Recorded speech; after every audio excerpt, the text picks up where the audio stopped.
Video like जरूर कर लीजिए और ऐसे वीडियो लगातार फ्री में पाने के लिए चैनल को तुरंत सब्सक्राइब कर लीजिए और बेल आइकन को जरूर टैप कर लीजिए ताकि आगे भी सारे वीडियो आपको मिलते रहे। यूट्यूब में फॉलो करते हैं तो प्लीज ये वाला फ्री टेलीग्राम चैनल जरूर ज्वाइन कर लीजिएगा। सारे नोटिफिकेशन सारे अपडेट यहीं पे आते हैं, ध्यान रखिए। आप सभी साथियों का बहुत बहुत स्वागत है। और कल नोटिफिकेशन आ चुका है यूपी ट्रिपल एससी का 2026 में जितने भी एग्जाम बचे हुए हैं उनका कैलेंडर जारी कर दिया गया है और बहुप्रतीक्षित लोअर वैकेंसी के लिए जो मुख्य परीक्षा होनी है उसकी डेट भी क्लियर कर दी गई है। 23/8/2026 को यह आपका पेपर 10 बजे से 12 बजे तक प्रस्तावित है। तो अब मेरे हिसाब से कोई बहाना बचा नहीं है आपके लिए तैयारी को डिले करने के लिए। हाँ, कुछ लोगों के पास अभी भी ये जो एक्सक्यूज होगा कि जब शॉर्ट लिस्टिंग आएगी और वो लोग एलिजिबल होंगे तभी वो पढ़ना शुरू करेंगे। उनकी बात मैं नहीं कर रहा हूँ। जिनका अच्छा खासा स्कोर है और जो लंबे समय से लोअर के लिए लगे हुए हैं, मैं आपको बता दूं 80 दिवस शेष हैं। कुछ गलतियों को मत करिएगा यहाँ पर। और आगे की 80 दिवस की स्ट्रैटेजी हमारे पेड ग्रुप के छात्रों के लिए क्या हो सकती है, मैं वो डिस्कस करने जा रहा हूँ। चूंकि वैकेंसी 3-4 वर्ष में 5 वर्ष में एक बार आती है। अगर आपने इस बार वैकेंसी को मिस कर दिया तो हो सकता है कभी भी आपको इसका मौका ना मिले। ओवर एज हो जाएंगे, बहुत सारी अन्य चीजें होती हैं, पीटी को ना दें अगली बार। तो इसको अच्छे से समझ लीजिए। जो लोग भी एलिजिबल हैं, शॉर्ट लिस्टिंग में नाम आएगा तो आपके पास एक स्वर्णिम अवसर है एक अच्छी खासी नौकरी उत्तर प्रदेश में पाने का। जब कभी भी तैयारी में कुछ कठिनाई महसूस हो, कुछ मुश्किलात महसूस हो, आप थोड़ा सा पोस्ट के बारे में सोच करके मोटिवेशन ले सकते हैं। एक्सटर्नल मोटिवेशन कभी भी वर्क करता नहीं है। मैं यहाँ पर पिन पॉइंट स्ट्रैटेजी की बात करता हूँ कि 80 दिवस में क्या करना चाहिए, क्या चीजें नहीं करनी चाहिए, किन चीजों से बचना है आपको। और स्टडी फॉर सिविल सर्विस के पेड ग्रुप में अगर आप हैं तो किन चीजों पर ज्यादा फोकस आपको करना है, इसके बारे में बात करना हम लोग शुरू करते हैं। देखिए 80 दिवस बाकी और आपका लक्ष्य कट ऑफ है। एक ही पेपर होना है 10 से 12 बजे और वो 100 अंकों का होगा। उसमें जो भी फाइनल मेरिट बनेगी उसी के आधार पर आपको पोस्ट वाइज कैटेगरी वाइज आपको मिलने वाली है अपनी जो है पोस्ट। ठीक है, फॉर्म वगैरह फिलअप कर लिया होगा। कुछ लोग पोस्ट प्रेफरेंस वगैरह के लिए देख रहे थे, आप पुराने अधिकारियों की बात वगैरह सुन सकते हैं। इसको जल्दी कर लीजिएगा, इस काम में बहुत समय नहीं लीजिएगा मेरे हिसाब से। सभी पोस्ट अच्छी हैं। अल्टीमेट जब आप फॉर्म भरते हैं तो तरह तरीके के मन में विचार आते हैं कि पहले इसको रखें या उसको रखें, लेकिन जब रिजल्ट का इंतजार करते हैं तो एक छात्र के मन में यही होता है कि कुछ भी मिल जाए, कोई भी वैकेंसी पर मेरा नाम आ जाए फाइनल लिस्ट में। ठीक है, तो मेरा ये कहना है कि पोस्ट प्रेफरेंस वगैरह में बहुत टाइम वेस्ट नहीं करना है, तैयारी पर ध्यान केंद्रित करिए। 100 मार्क्स का पेपर आपकी जिंदगी को एक नई दिशा दे सकता है। आप पीईटी दे करके आए, कठिन पीईटी था, उसमें अच्छे मार्क्स लेकर के शॉर्टलिस्ट हुए अगर, तो मतलब ये समझिए कि आपने बड़ी बाधा पार कर ली है। अब अगली अंतिम बाधा है ये मुख्य परीक्षा। आपको इसमें कट ऑफ पार करना है। तो लोग अपना post wise category wise cut off clear करेंगे, उनको उनकी पोस्ट लोअर में मिल जाने वाली है, ये स्पष्ट है। तो कट ऑफ निकालना होगा और कट ऑफ कितना होगा अभी हमें नहीं पता है। लेखपाल के पेपर को देखने के बाद और भी संशय है कि शुरुआत से कुछ भी हम मंतव्य लेकर के नहीं चल सकते हैं। पेपर जब तक खुलेगा नहीं, आप क्वेश्चन पेपर देखोगे नहीं अपनी डेस्क पे, तब ओएमआर भर नहीं चुके होगे, तब तक आपको स्कोर का कुछ अंदाजा नहीं लगने वाला है। पेपर का लेवल कैसा है, कैसे क्वेश्चन आए हैं, लेखपाल से सरल है कि कठिन है, लेंदी पेपर है, टफ है, मॉडरेट है, कैसे सवाल पूछे गए हैं, एक सवाल में एक ही तथ्य पूछा है, कंसेप्ट पूछा है, या फिर एक सवाल में कई तथ्य पूछने का प्रयास किया है।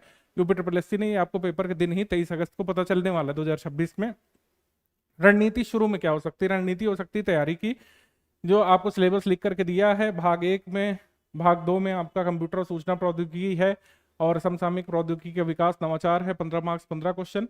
और बाकी ये जो नया टॉपिक जुड़ा है आपदा प्रबंधन, इस पर तो खास फोकस लोग कर ही रहे हैं, अवेयर हैं इस बारे में कि जो नया टॉपिक है उस पर अच्छे से हमको ध्यान केंद्रित करना है, क्योंकि 10 सवाल आएंगे 10 मार्क्स के इसमें। और लेखपाल में भी आया था, कई सारे लोग नहीं अच्छा उसमें स्कोर कर पाए। आप वो पुरानी चीजें छोड़ दीजिए। सबसे पहले तो जो लोग लेखपाल भी दिए हैं और लोअर के लिए भी शॉर्ट लिस्ट हुए हैं, आप पुरानी चीजों को छोड़ने की कोशिश करिए। वो जो आप दिए एग्जाम, वो आपकी इस बार वाली मुख्य परीक्षा को प्रभावित नहीं करना चाहिए। किसी भी समय, तैयारी के समय, पेपर अटेम्प्ट करते समय पुरानी चीज भूल जाइए। लेखपाल वाली चीज मैं तो कहता हूं कि आप निश्चित तौर पर भुला दीजिए और लोअर पर फोकस करिए इसमें। ठीक है, लोअर पीसेस पर एक फ्रेश एग्जाम के तरीके इसको देखिए। ये टफ हो सकता है, काफी चांसेस है, पोस्ट में भी अंतर है और लोअर पीसीएस के पेपर हमेशा लेखपाल से टफ होते रहे पास्ट में भी, जब भी सिलेबस नहीं भी था। तो आप एक कठिन पेपर के लिए तैयारी करिए। यहाँ पे 80 दिवस हैं, कठिन प्रश्नों की भी तैयारी हो सकती है। हम पेड क्विज में इसी वजह से तरह तरीके के प्रश्न करा रहे हैं, सरल भी करा रहे हैं, कठिन भी करा रहे हैं। ऐसा नहीं है कि पीसीएस स्तर का पेपर हो जाएगा, ऐसा कभी नहीं होगा। पेपर फैक्चुअल ही रहेगा, लेंदी हो सकता है, एक सवाल में कई तथ्य पूछने का प्रयास जो है यूपी ट्रिपल एससी करेगा। ऐसा हमेशा कई बार देखने को मिला है। लोअर पीसीएस का आप 2019 वाला पेपर भी देख सकते हैं, जब प्री और मेंस अलग अलग होता था, तो उसमें तथ्यात्मक ही रहा था, लेकिन एक ही कह सकते हैं प्रश्न में कई तथ्य पूछने का प्रयास किया जाता है, हिंदी में और भी अन्य विषयों में भी। तो आपको कुछ बातों का इसमें ध्यान रखना है। इन दोनों पर खासा ध्यान केंद्रित करिएगा, क्योंकि जब से ये दोनों विषय इंट्रोड्यूस हुए हैं, कंप्यूटर और जो ये विज्ञान प्रौद्योगिकी वाला, कंपोनेंट ज्यादातर में होता ही है। विज्ञान प्रौद्योगिकी, आपदा प्रबंधन आपके लोअर में है। विज्ञान प्रौद्योगिकी और कंप्यूटर नवाचार ज्यादातर मुख्य परीक्षाओं में इस बार यूपी ट्रिपल एसएससी ने रखा था 2026 में, तो इसमें कई लोग कम स्कोर कर पाते हैं। स्टडी फॉर सिविल सर्विसेज ने अपने पेड ग्रुप में इस मटेरियल को बनाने पर खासा ध्यान दिया है। हमारी टीम ने जनवरी से इस पर काम शुरू कर दिया था 2025 से, जब से ये नए विषय इंट्रोड्यूस हुए थे। तो इस पर काम करते करते, लगातार कई पेपर का अध्ययन करते करते हमारी टीम ने ऐसे मटेरियल को तैयार किया है जो कि अपडेट भी हुआ है। लेखपाल के बाद कुछ चीजें अपडेट करके आपके पेड ग्रुप में दी जाएंगी, उसके बारे में आगे बात करेंगे। जैसे कुछ लोग कह रहे थे सिलेबस बिल्कुल सिमिलर है, तो क्या नोट्स भी उसी लाइन पर आ रहे हैं? जी नहीं, 10 से 15% का अंतर देखने को मिलेगा। तो एक टफ लेवल का एग्जाम जो टैकल करना है आपका लोअर का, उसको जो है आपको मदद करने के लिए, टफ लेवल के एग्जाम को आपको सॉल्व करने में मदद करने के लिए हमने लेखपाल को जो मटेरियल है उससे 10 से 15% चीजों को अपग्रेड किया है। अपग्रेड का आशय है कठिन प्रश्न जिस हिस्सों से बन सकते हैं उनको जोड़ा गया है। कई सारे हिस्से जो लेखपाल के लिए इररिलेवेंट थे, लोअर के लिए बहुत रेलिवेंट हो सकते हैं। कई सारी चीजें, कई सारी अवधारणाएं जो लेखपाल के लिए उच्च स्तर की हो सकती थी, लोअर के लिए बिल्कुल फिट बैठेगी। तो उन सब चीजों को ध्यान में रखते हुए नोट्स को अपग्रेड और अपडेट किया गया है। ठीक है, तो ये पॉइंट नंबर 7 पर खासा ध्यान दीजिएगा आप लोग। भाग 2 में खासकर आपको ध्यान देना है। जो लोग ट्रिपल सी वगैरह नहीं किए या फिर कंप्यूटर बैकग्राउंड नहीं है, तो उनको काफी इसमें मुश्किल होती है। इस पर अच्छे से फोकस कर डालिए। कई सारे लोगों का ये भाग एक बहुत अच्छा क्लियर होता है। भारत विश्व भूगोल के आप धुरंधर हैं, धुरंधर इन द सेंस पढ़ाई में धुरंधर हैं। राज्य व्यवस्था और भारतीय संविधान अच्छे से आप पढ़े हैं, इतनी बार आप अर्थव्यवस्था पढ़ चुके हैं, 5 ईयर प्लान आपको रटा है, करंट अफेयर आप स्टडी फॉर सिविल सर्विस से क्लियर कर ही लेंगे। लेकिन यहाँ पे बात फंस जाती है। पॉइंट नंबर 6-7 में ध्यान केंद्रित करिएगा अच्छे से, और तभी मैं आपकी आगे की रणनीति में ये चीज बताने वाला हूँ। अभी नोट्स की बात करेंगे कि सिलेबस कवरेज जो है प्रथम लक्ष्य होना चाहिए। अगर कोई अभी भी उसमें जुटा हुआ है कि एक विषय को लेकर के 3-3 दिन रिसर्च कर रहा है, तो आप फंस जाएंगे वहां पे। आपदा प्रबंधन के जितना भी हमने स्टडी फॉर सिविल सर्विस में कंटेंट दे दिया है, समझने के लिए रिकॉर्डेड क्लास दे दी है, उसी को आप अंतिम विस्तार मानिए। अगर 10 जगह से पढ़ेंगे तो हो सकता है एक भी जगह का अच्छे से तैयार ना हो पाए। ये ध्यान केंद्रित करना इस बिंदु पर बहुत जरूरी है कि आपदा प्रबंधन हो, विज्ञान प्रौद्योगिकी हो, कंप्यूटर प्रौद्योगिकी, एक ही सोर्स बनाइए। स्टडी फॉर सिविल सर्विस ने एक्सटेंसिवली इस पर रिसर्च की है और हमारे ट्यूटर ने बहुत अच्छी तरीके से पढ़ा दिया पेड ग्रुप में। उसी पर ध्यान केंद्रित करिए लगातार, तो मैक्सिमम सवाल सही करने के आपसे चांसेस होंगे। अगर आप 10 बुक इकट्ठा करने वाले हैं अभी 80 दिवस में, अगर ये गलती करने वाले हैं, तो वहां पे बहुत मुश्किल हो जाएगी।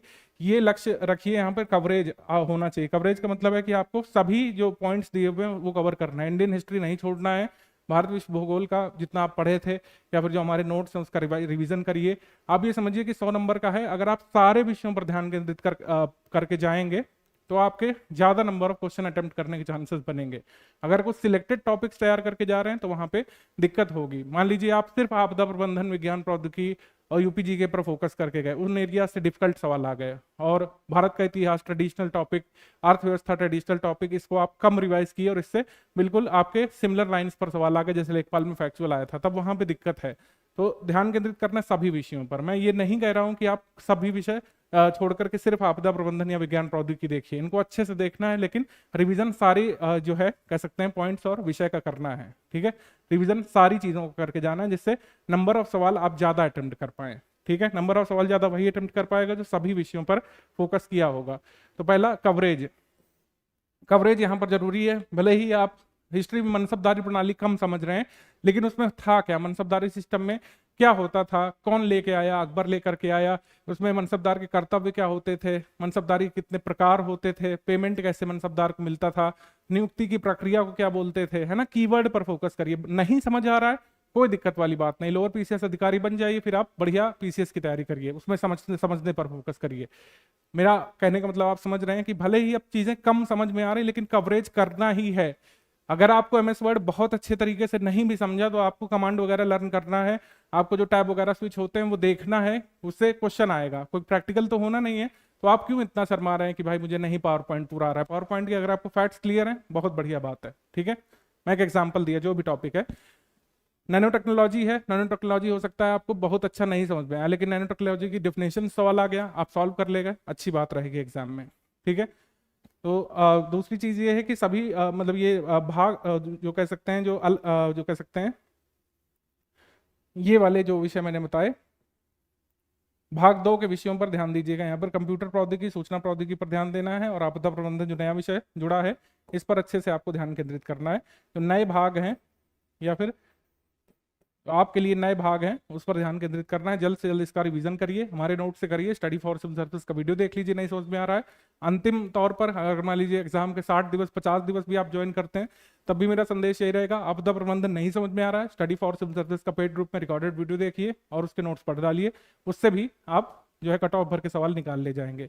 भाग 2 के वीडियोस देखें, एक बार अवश्य देखें। कंप्यूटर प्रौद्योगिकी देखिएगा, क्योंकि कई सारे लोगों का, जैसे लेखपाल में हमारे पास फीडबैक आया था कि सर हम अच्छा नहीं कर पाए, तो आप देखे ही नहीं वीडियो, आप सिर्फ पीडीएफ पर रिलाई करके गए, है ना। पीडीएफ से कई बार आप नहीं समझ पाए। अवधारणाओं पर आधारित प्रश्न कंप्यूटर में बनने की संभावना ज्यादा रहेगी, क्योंकि हमारे टीचर ने प्रैक्टिकल करके समझाया है पूरे एमएस पावर पॉइंट को।